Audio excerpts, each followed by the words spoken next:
Hi guys. Can we find Babeks' new farm location? Are there enough clues to find it? Let me show you the clues that I used. Using this and the next 5 pictures, I was on the hunt to find Pa's new location. What's important here is the snow-capped mountains in the far distance between the two Lordigan mountains. The next photo is taken from the red circle. It's a known location, and they went this way, so we weren't sure where the farm was.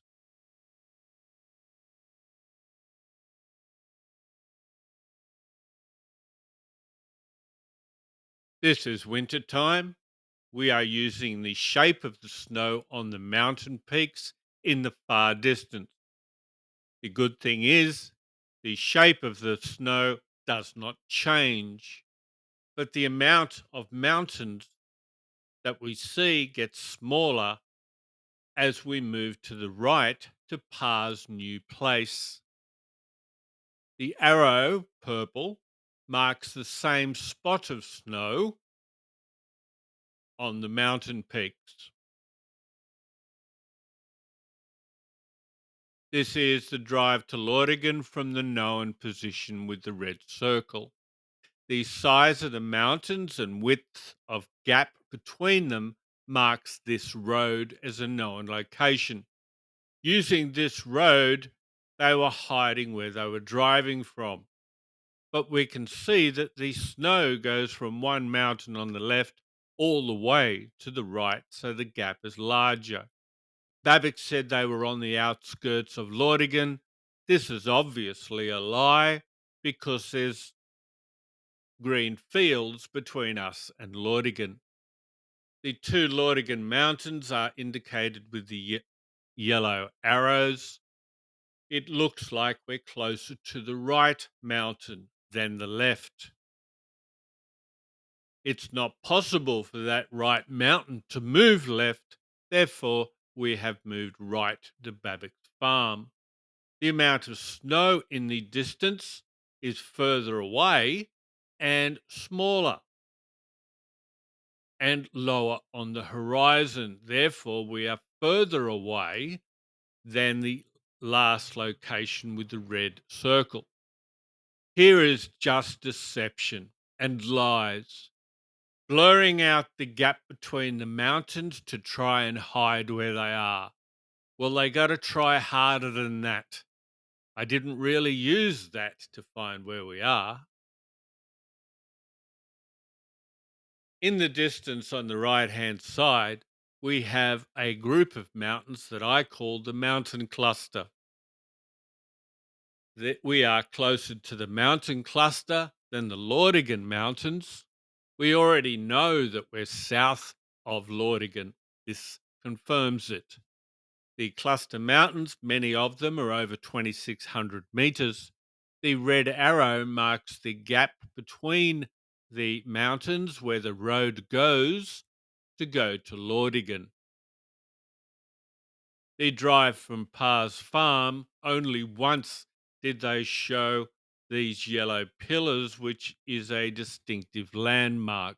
I can't find this video anymore.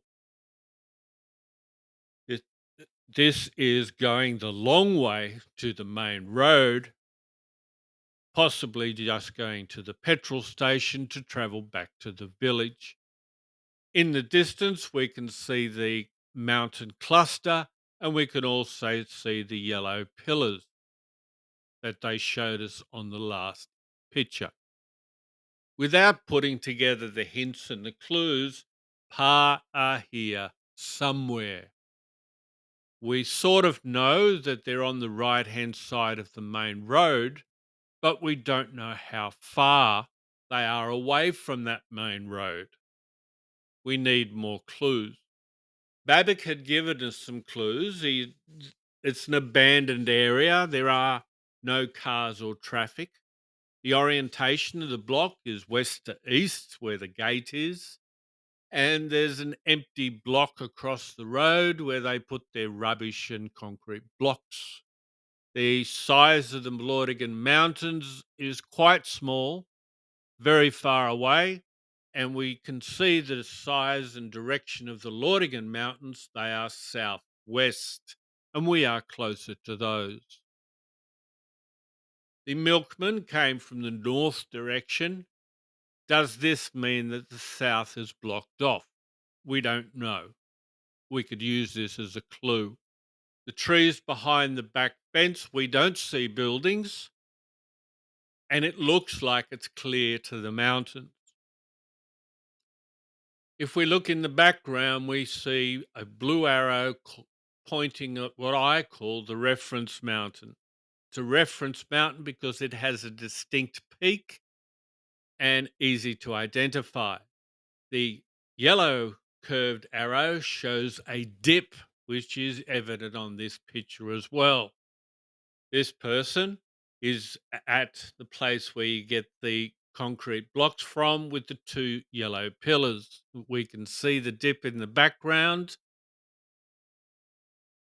and it gives us an indication as where it is. I found it. Trees behind the back wall. Same buildings. They're hard to see, but the same buildings.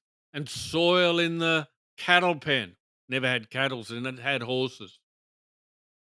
So on September the 20th, 2022 was the first time that white path was there. Nothing has changed since then, except Babbitt has put in a water tank at the entrance. Everything looks the same. The next picture, why didn't anyone ask this one question? Why was 10 centimeters or even 6 inches of soil covering the concrete? Why? Think. Think, Babbitt. Turn your brain on. No. Workers will do as they are told, hoping Babbitt realizes his mistake and re-employs them to put new soil back in. Nah. Babbitt's too ignorant. Didn't even think of the obvious question. The soil looks thicker than I originally thought. Maybe 3 inches, 4 inches, 5 inches. It was deep enough they had to get a tractor in to scrape it off the top. This was no accident. The concrete is now clean. Whoop-de-doo, Babbitt. Silly man. It's painful for cows to lie down on concrete. That's why the soil was there. So animals could lie down in comfort. I think this place was a horse riding school. The horse area to the right, with its thick soil, was for horses waiting for riders. It was covered. They could stand when it was in under the cover when it's raining. This village is too far out of the way for a successful business. The site is run down. That explains horses and the white path, which directs people from the gate to the riding area at the back. This makes sense. The patio of the tea rooms to gaze upon their children when they're riding. It also explains the low fencing where people can lean on the rails while watching their children. Babbitt's putting up a dangerous fence. He has no idea what he's doing. He should not have the top of a post extending beyond the top rail. If a farmer saw that, he'd think this guy's just stupid. The part should not go beyond the top rail. It is very dangerous. Why steal? They are domesticated, calm dairy cows handled every day, not wild cattle. Wasting money, no idea. Fencing is too low to stop any frightened, escaping cows jumping over it. too low for any cattle. One snake could mean death to a cow if it jumps up and lands on that post. Babbitt has zero idea. Here they're facing west. He does welding with very small children nearby. This is negligent parenting. He's been doing this since he got the welder. Listens to no advice. Many people have given him advice. Why are they welding all these metal fences? What's the purpose? Looks like they're creating property for people. Fences are too low for animals, and the fences with posts is just stupid. Here we have the area they're in. Looks like an abandoned nomad area.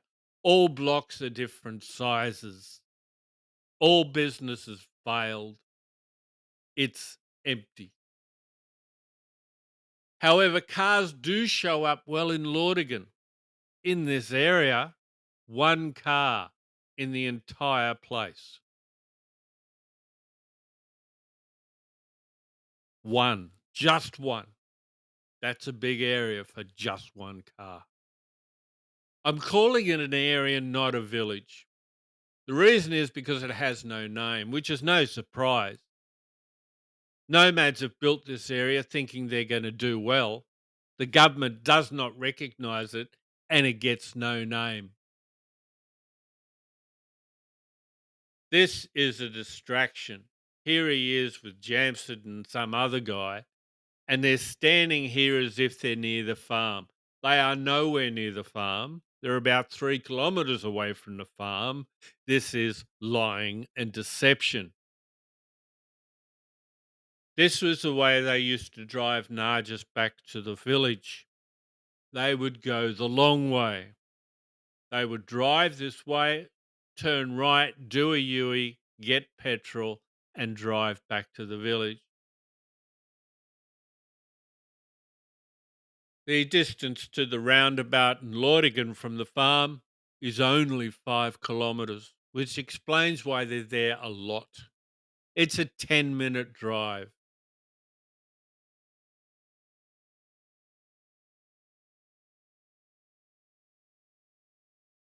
From the unnamed village, I call it an area, to Talina in Dodra, depending on what time of day I ask, hour and a half, hour 35, hour 27, whatever.